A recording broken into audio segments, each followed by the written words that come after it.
Señores, vamos a hablar de sirenas, del origen de las sirenas, que parece que podemos encontrarlo en las mitologías de Babilonia y de la India.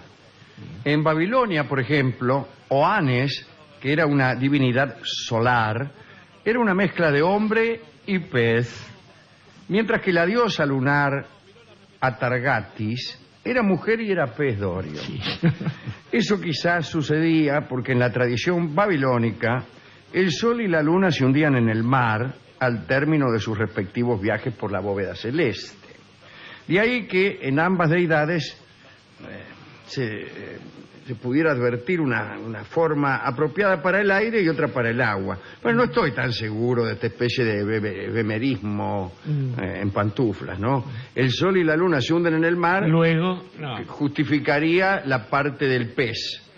Y la parte del hombre no, porque los hombres no vuelan. No, y ya ves, escasamente nada más. Sería mucho más lógico que estas divinidades presentaran el aspecto de un pájaro. Mitad pájaro, mitad pez. Que está bien. Como eran quizá las sirenas griegas en su verdadero origen, pero bueno, no lo sé. Incluso las aves.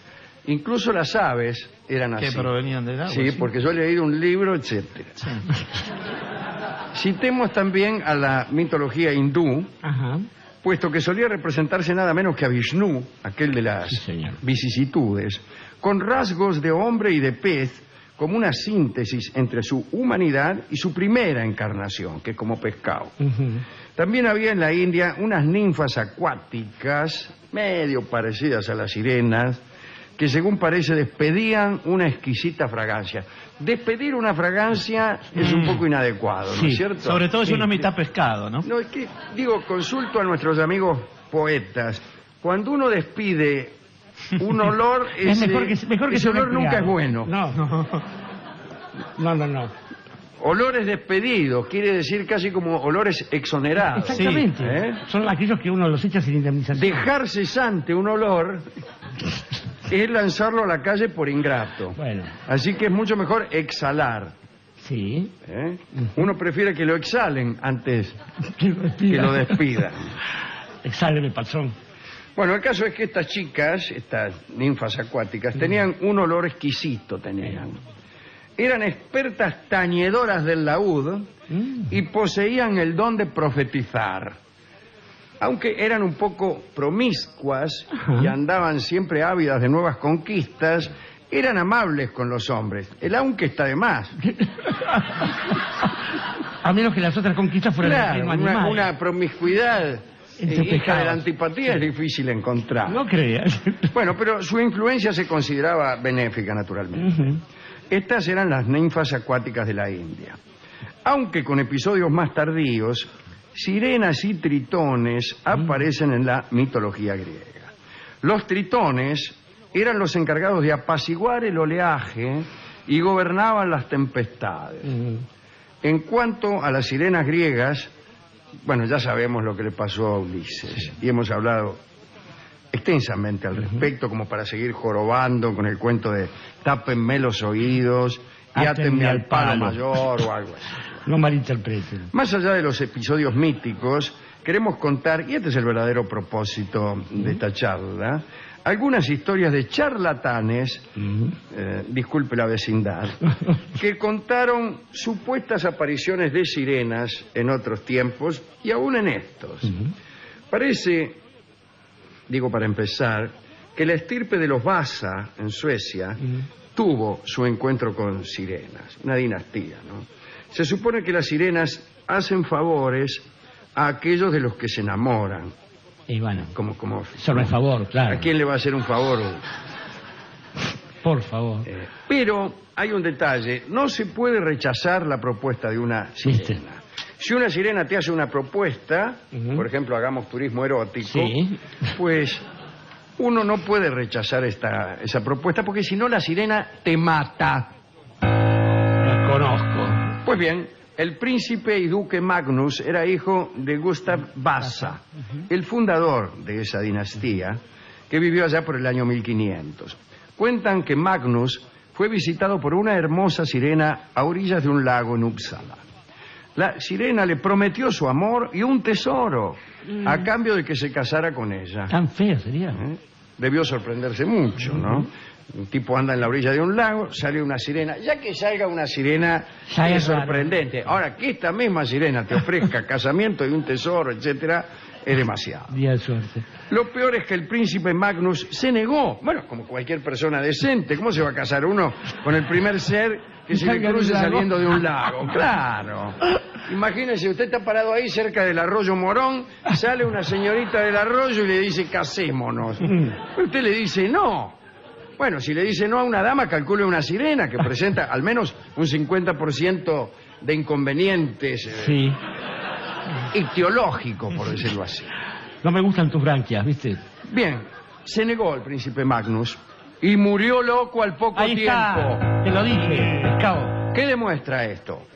Bueno, no lo sé, pero todos aseguraban que se había vuelto loco a causa de haberse negado a una sirena. Otros, gente que no cree, gente de poca fe, dicen que el príncipe ya estaba loco, ¿Yo? incluso cuando contó que se había encontrado con una sirena. El loco se emborrachó. Y que este asunto de la sirena no era la causa, sino la expresión de su locura. Pero ya se sabe cómo son los refutadores de leyendas. Sí. Bien. Hay una historia un poco más antigua. En el distrito de Bjarke, que no sé dónde queda, existe un lago llamado Hartem. Y en una isla de ese lago se levantaba el castillo de los Holm. Lo habitaba Sir Gunnar, un renombrado caballero. En cierta ocasión se cayó al agua. Listo. Parece que pues se cayó al agua. ¿Por qué no se va a caer? Sí, está bien, Hasta ahí se le cayó, creo. Caído, Está borracho, bien. lo que fuera, y cae. Parece que lo rescató una sirena que a cambio de ese favor le exigió la promesa de que en un día determinado debían encontrarse en el mismo sitio en el que ella lo había dejado. ¿Me entiende? Ujú. Sale el señor Gunnar, se cae al agua, lo salva una sirena y le dice, bueno, te salvé, pero a ver si nos encontramos tal o cual día. Bueno. Pero Gunnar olvidó la Y cita. claro, tantas cosas le pasan. La verdad es que para olvidarse la cita con una sirena que te ha salvado de morir ahogado hay que ser un verdadero imbécil, pero bueno. La sirena lo esperó en vano, me imagino, Sí. asomándose. Fumada, La sirena fumada con bajo el agua, esa sí. actitud curiosa Flotando. que tiene el asomo de una sirena. Bien, y empezaron los problemas, porque la sirena hizo que el agua del lago subiera sobre el castillo, Ya me imagino cómo. castillo de este tipo, Ujú. hasta que el pobre Gunnar se vio obligado a refugiarse en los pisos más altos. Y ahí se acordó que faltó a la cita. Entonces. No, Todavía importa, no, Eso, todavía no. eso no tiene nada que ver con la historia. Pero el agua también subía. Entonces Gunnar, que parece que ignoraba el uso de los botes, buscó refugio en la torre del castillo. Es un legado, el Gunnar, ¿eh? De nuevo se vio alcanzado por el agua y entonces recién ahí se subió a un bote, pero naufragó enseguida. ¿Qué hacía con un bote en el octavo Cerca piso? de una gran piedra que desde entonces se llama Piedra de Gunnar. Con razón. Se dice que este caballero vive hoy con la sirena en el fondo del lago. Claro. Y es Está un poco notable. pálido también. Cuando los pescadores del pueblo pasan con sus barcas cerca de la roca, se quitan el sombrero, como saludo, creyendo que si no lo hacen, no pescarán nada. O peor todavía, correrán la misma suerte de Gunnar. Fin de la historia. Erik Abrahamsson, el suegro de Gustavo I de la dinastía Vassar, fue descendiente casualmente de este Gunnar. Terminó. El marinero inglés, esta es otra, Henry Hudson, contó algo acerca de sirenas. Este Hudson es el mismo que al servicio de Holanda descubrió el estrecho y la bahía que después llevaron su nombre. Claro, ahí La en- bahía de Hudson, que es esa cosa grandota que hay en el Canadá, arriba de todo, y hay una, qué sé yo, como un sacabocado, parece que Es le una hubieran cosa puesto grandota un al lado de tarascón, Groenlandia. a la izquierda de la península del Labrador. Muy bien. Señores, este tipo, el 15 de junio de 1695, escribió en su diario. Tenemos aquí justamente Está bastante entero. el diario de Hudson. Está mojado. Querido diario, En su adolescencia lo escribió. hemos visto una sirena De la cintura para arriba era como una mujer, dice Hudson, con el mismo innecesario énfasis de aquel que dice, he visto un centauro, de la cintura para arriba era parecido a un hombre. Pero sigue aclarando Hudson que tenía la piel muy blanca. Él no. No, la sirena. La sirena. Hudson aclara que esta sirena tenía la piel muy blanca y una larga cabellera oscura. Y dice, al sumergirse le vi la cola, dice Hudson con picardía. Es un... Y la cola era semejante a la de una marsopa. Sí que él sabía decir piropos este Hudson. Qué juventud difícil, Hudson. La vio pasar y le dijo, nena. Sin embargo, la tal cola estaba moteada como la de una caballa. Una yegua que Y no es lo mismo que como la de un caballo, por suerte, para todos nosotros. Moteada era pinta, ¿no? Se cuenta, terminamos con Carson, que esto es lo único que hizo, escribir en su diario. Sí, asqueroso. Una sirena, en 1403, rebasó la línea de diques próxima a la ciudad holandesa de Edam. Usted sabe que en Holanda hay muchos diques que detienen el mar y se forman de este modo los que ellos llaman polders, que son unos territorios que se van secando poco a poco y este territorio va sumándose a la superficie de Holanda. Claro, es muy importante que los diques no cedan, porque si no Holanda se inundaría. Esta sirena pasó la línea de diques y cayó ahí en el polder y su destino fue más bien trágico. Estuvo 15 años en la ciudad de Haarlem, no confundir con el barrio de New York. No. Y ahí en esa ciudad se le enseñó a hilar y a ayudar a una anciana justamente en el uso. El uso con H, ¿no? Sí, señor. Las ancianas más bien tienen solamente usos con H. O excesivos. Bien. Y no se corren de ahí. No. Al morir, aquella sirena se le dio cristiana sepultura. Y ahí termina la historia. ¿Y la vieja? Y la vieja siguió hilando. También se conocen sirenas en Escocia. En mayo de 1658 se vieron algunas en la desembocadura del río Dee.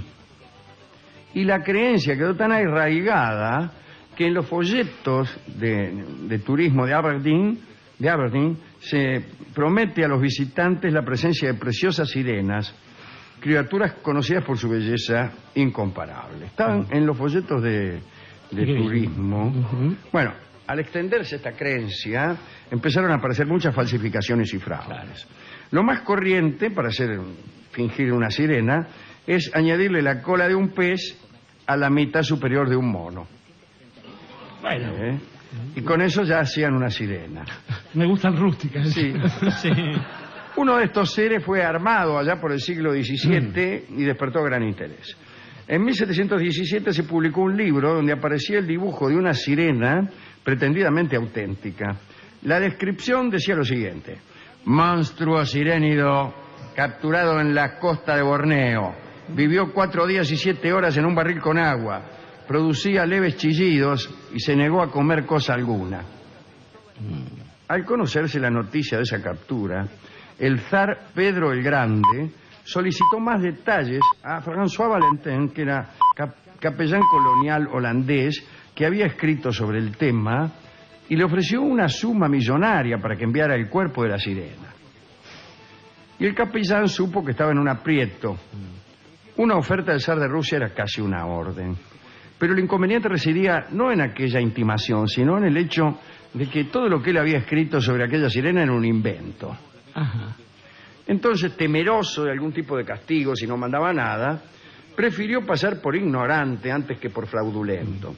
Cazó un manatí, que es una especie de foca, y se lo mandó al zar de Rusia nomás. La respuesta de Pedro ante semejante envío fue justamente la que el capellán esperaba. Es decir, lo trató de tonto. La tengo aquí, la respuesta. Extraordinaria. Jamás, señor Valentín, se acerque con su erudición a las tierras de mi imperio. Aquí no hay sirenas, pero tampoco imbéciles. Eso es un rey, ¿eh? Muy bien. Bueno, que no haya sirenas es malo, pero que no haya imbéciles es una verdadera bendición, salvo que Pedro el Grande tuviese para los imbéciles tan poco ojo como el capellán Valentín para las sirenas. Pero es infalible el emperador igual. Las sirenas, Colón creyó ver sirenas, ¿se acuerda?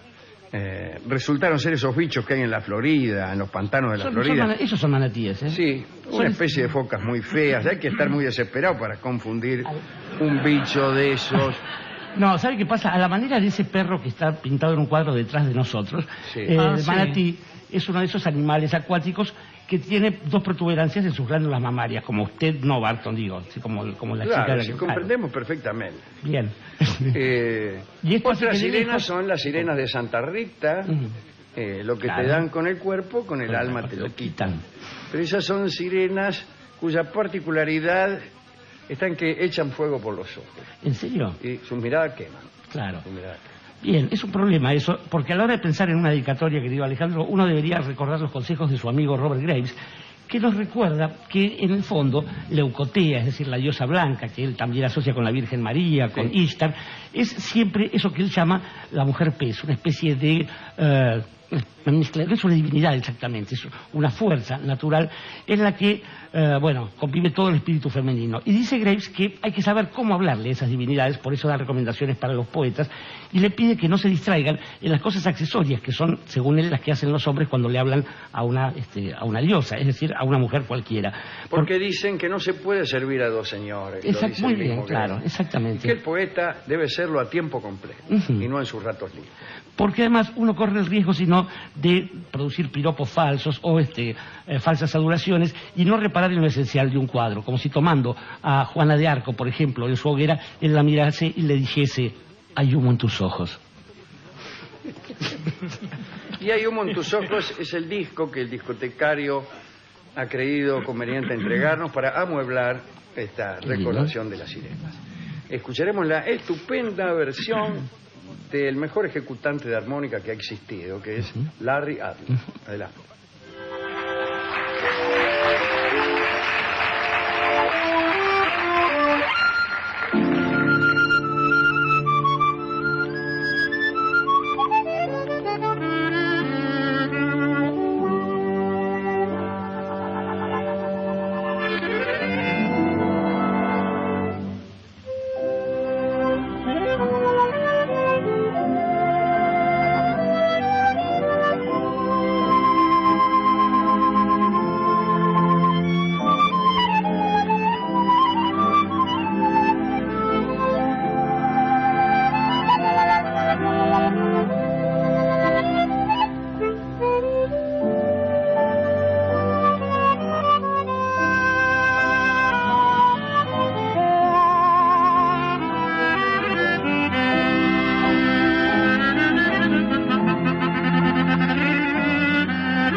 Era Larry Adler en La venganza será terrible. Hay humo en tus ojos.